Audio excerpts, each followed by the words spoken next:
Salut à tous, c'est Manufit aussi et aujourd'hui on plonge dans l'une des affaires les plus tendances dans le monde en ce moment, l'affaire Marine Le Pen. Non, je déconne. L'affaire Sean Diddy Combs. On va parler de 3 détails majeurs issus de la dernière audience de Diddy. Entre les dates, les preuves et quelques stratégies légales, c'est parti pour une analyse complète de ce feuilleton judiciaire. Et ne partez pas sans liker cette vidéo, abonnez-vous si c'est pas encore fait, on y va.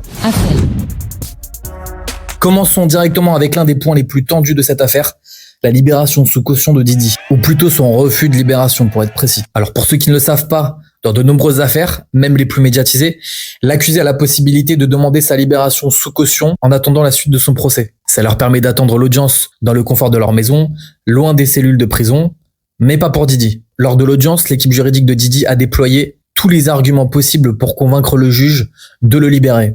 Leur principal argument, c'était que Sean Combs ne représentait aucun danger pour la société, ni un risque de fuite.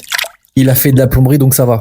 Plus sérieusement, ils ont insisté sur le fait qu'il était totalement prêt à coopérer avec le tribunal et qu'il n'avait aucune intention de fuir le pays ou d'influencer les témoins. Après tout, avec sa carrière bien implantée aux États-Unis, il allait quand même pas partir du pays comme ça. Mais là où ça devient vraiment intéressant, c'est quand le gouvernement, représenté par le procureur, est intervenu. Et ça rigole pas du tout. Ils ont fermement souligné le risque que Diddy puisse influencer les témoins ou perturber le cours de l'enquête. Et on peut comprendre pourquoi ils sont si fermes là-dessus. Je veux dire, quand on parle de quelqu'un avec autant d'influence, dans les industries musicales et médiatiques, il est pas difficile de s'imaginer que certains pourraient hésiter à témoigner contre lui. Surtout si des pressions, même subtiles, étaient exercées en coulisses. Et si certains pensent que ce n'est que de la paranoïa de la part des procureurs, ils ont pris cette affaire suffisamment au sérieux pour refuser toute libération sous caution. Pas de liberté temporaire pour Diddy donc. Et c'est là que les choses se corsent. Ajoutez à cela la date du procès qui est désormais connue, et vous allez comprendre pourquoi cette décision est si lourde de conséquences. Le juge a annoncé que le procès ne commencerait pas avant mai 2025, ce qui signifie que Diddy va devoir rester en prison tout ce temps. Cette attente va non seulement peser sur la santé mentale de Diddy, mais aussi affecter sa stratégie de défense. Mai 2025, ça paraît long, non ? Entre-temps, on aura peut-être assisté au retour de la paix dans le monde, qui sait ? En attendant, l'avocat de Diddy a pris la parole, et c'est assez rare. En exclusivité pour vous, chers spectateurs de Télédroit, voici la séquence à la sortie du tribunal. Je ne parlerai de rien d'autre que ce que j'ai dit au tribunal ou dans les journaux. Vous avez d'excellentes questions, mais je n'entrerai pas dans les détails. Je vais juste m'en tenir aux documents judiciaires. Comme vous le savez tous, j'ai fait une demande aujourd'hui pour ce que nous appelons une ordonnance de silence. Et je ne pourrai rien faire d'autre que d'être à la hauteur de vous répondre à ça pour le moment. Pas d'autres questions. Je voudrais bien vous aider, mais je ne le ferai pas. J'y retourne et je vais parler à mes confrères. Voilà la stratégie de l'avocat de Diddy qui demande donc au droit de garder le silence pour son client concernant son avis sur les premières pièces du dossier. Partie 2, les preuves compromettantes. Parlons maintenant de ce qui se trouve au cœur de l'affaire, les preuves. Et attention, on ne parle pas ici de simples témoignages, mais bien de preuves électroniques, vidéos, messages, et j'en passe. Des preuves compromettantes ont été découvertes lors des perquisitions dans les propriétés de Diddy, et certaines d'entre elles ont fait l'objet de vives contestations lors de l'audience. Le camp de la défense, et c'est là que ça devient intéressant, a tenté de déposer une motion pour exclure certaines de ces preuves. En gros, leur argument est que certaines de ces preuves ont été obtenues de manière non conforme à la loi. Vice de procédure ou vice de forme selon vous ? Dites-le en commentaire. Et si c'est vrai, cela pourrait les faire retirer du dossier. En clair, des preuves qui pourraient être très incriminantes pour Diddy pourraient être considérées comme nulles et non avenues par le juge. Imaginez un peu comme si vous étiez dans une partie de poker. Quelqu'un vous montrait sa main, puis vous dit ensuite « fais comme si t'as rien vu ». Le 4e amendement de la Constitution américaine protège les citoyens des perquisitions et des saisies illégales. Si l'équipe de défense de Diddy arrive à prouver que ces preuves ont été obtenues de manière illégale, alors elles disparaissent du dossier. Coup de maître pour la défense, coup dur pour le procureur.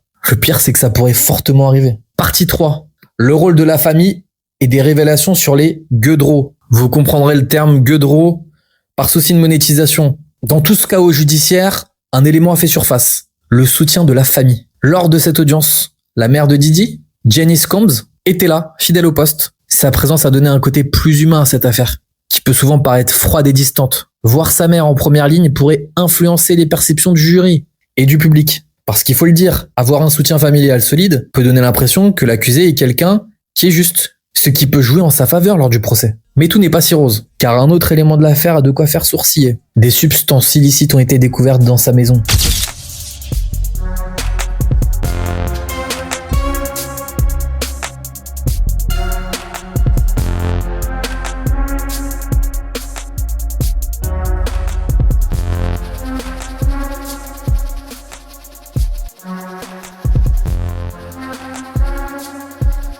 La défense a tenté de minimiser l'importance de ces découvertes, arguant que ces substances n'étaient pas pertinentes dans cette affaire. Ils espèrent que ces éléments ne seront pas pris en compte par le tribunal. Autant dire que là, ils jouent avec le feu. Est-ce que cette excuse va marcher ici?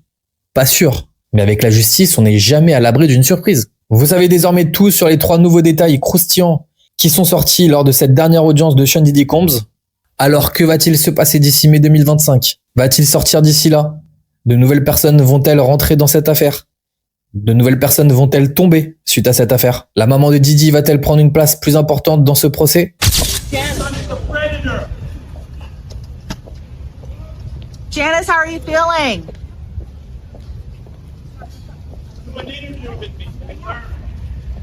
Your son is a predator.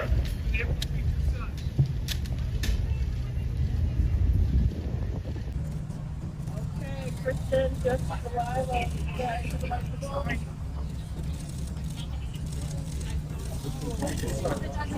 Delilah. Miss Combs, how you feeling? Miss Combs. Miss Combs.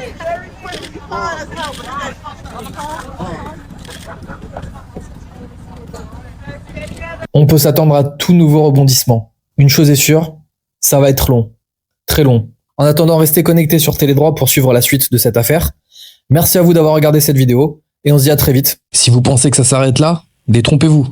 En fait, vous avez peut-être manqué le tout début de l'histoire. Oui, avant de plonger dans ces révélations judiciaires, il y a eu le choc de son quotidien en prison. Donc si vous ne l'avez pas encore vu, je vous invite à découvrir la première vidéo de cette série Affaires spéciale Diddy, où je vous raconte les 5 faits complètement fous sur son nouveau quotidien derrière les barreaux. Croyez-moi, entre les petites manies de Diddy en cellule et les surprises inattendues de la vie carcérale, il y a de quoi rester bouche bée. Allez la voir et vous me dites ce que vous en pensez. À très vite pour une nouvelle vidéo. Ah, les appels téléphoniques. Pour ceux qui ne comprennent pas, ils demandent aux personnes de donner leur téléphone. Need the phone, I need your phone. Thank you, thank you, thank you. Thank you. And Quincy, I know you have 2 phones, Quincy. Oh, there you go. That's what I love. Ils plaisantent en disant que même ceux qui ont 2 téléphones doivent mettre les 2. So proud of you, Just Low. Look at that. Got all the phones. Do I have everybody's phone? Personne n'a le droit d'aller sur son lit avec leur portable, c'est formellement interdit. How would you like to